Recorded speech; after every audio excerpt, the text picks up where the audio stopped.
In today's notes, we're going to be talking about factoring special cases, and more specifically, we are going to be looking at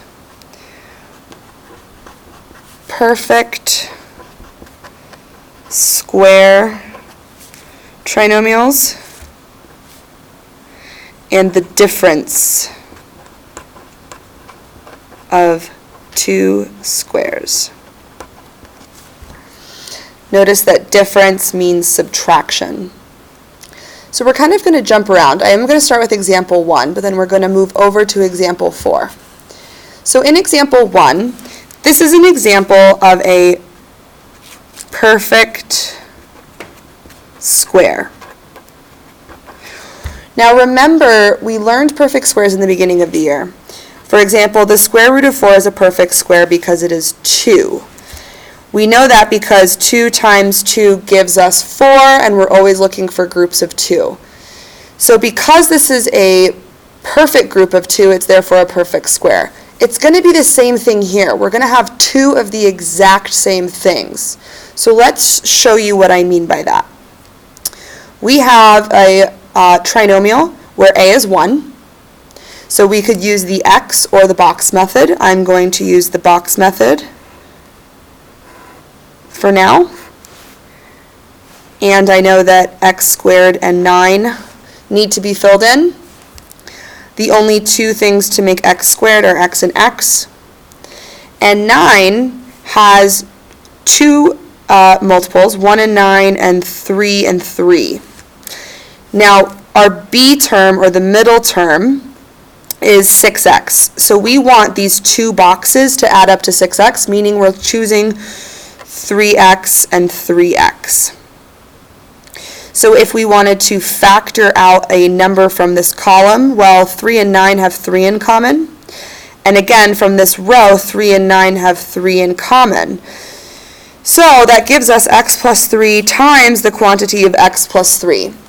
There are 2 of the exact same thing, making it a perfect square trinomial. Now, because it is a perfect square trinomial, we can also condense it. Instead of writing it twice, we can also write it once and give it an exponent of 2, because the 2 means that we're multiplying it by itself twice. And that is how you would factor a perfect square trinomial. Now the difference of two squares, we're going to jump down to example 4,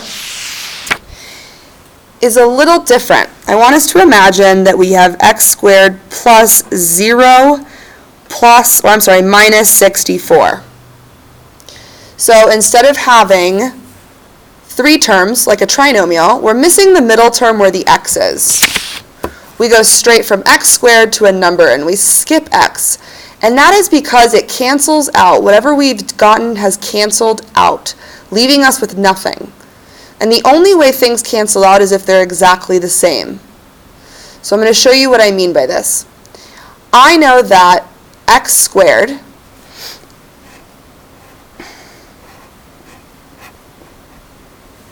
can only be created by multiplying x times x.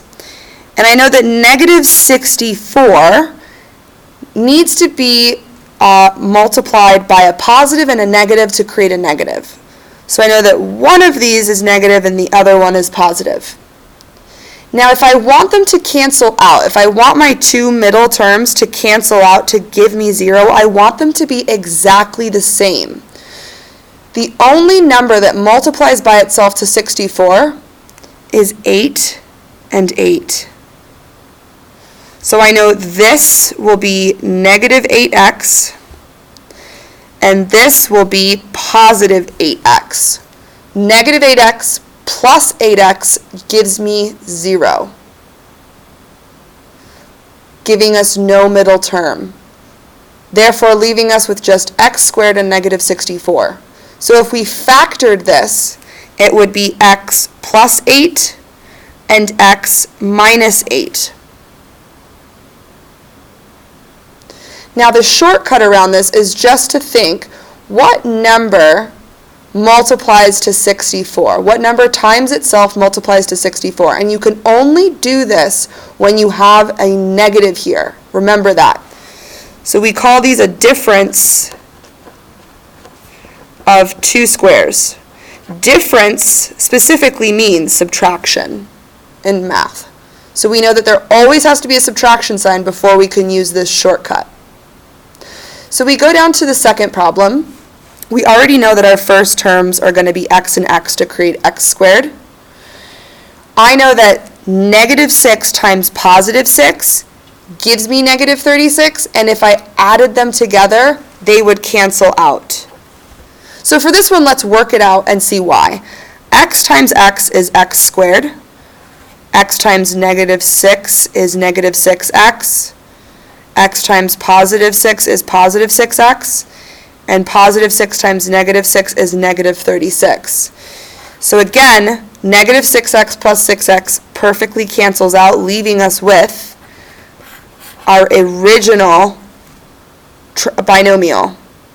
So we know that we did it correctly. This is not our answer. I just wanted to prove to you why this works. This is our final answer. So now we're going to factor the last one. X and x creates x squared, and positive 4 and negative 4 create 16, giving us our difference of two squares factored perfectly. We're now going to jump up to example number 2. This one's a little bit different. Again, we know that we want no middle term. So it's like we have 4x squared plus 0 minus 81. So again, we want things that perfectly cancel out. Things that cancel out are always the same number, but one is positive, one is negative. One is positive, one is negative, one is positive, one is negative. So we're going to have a positive and a negative again.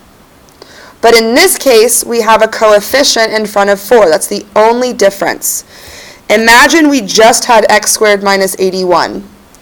We know that it would be x and x, and negative 9 times positive 9 gives us negative 81. But now we have a 4 in the front. Well, luckily, 4 is also a great number because 2 times 2 gives us 4. So we can just put a 2 in front of each of the x's. And again, if we multiplied this out, we would have 4x squared minus 18x plus 18x minus 81. The middle terms cancel out, leaving us with the original binomial, meaning we factored this correctly. In our last example, example 3, we can't start factoring just yet because we have an x to the third and an x here. We also have 3 and 27, which are not perfect squares. So I have to think to myself, is there anything I can do to simplify this before I try to factor it one more time? Well, I know that I can actually pull out a greatest common factor from both of these. Numerically, 3 goes into both.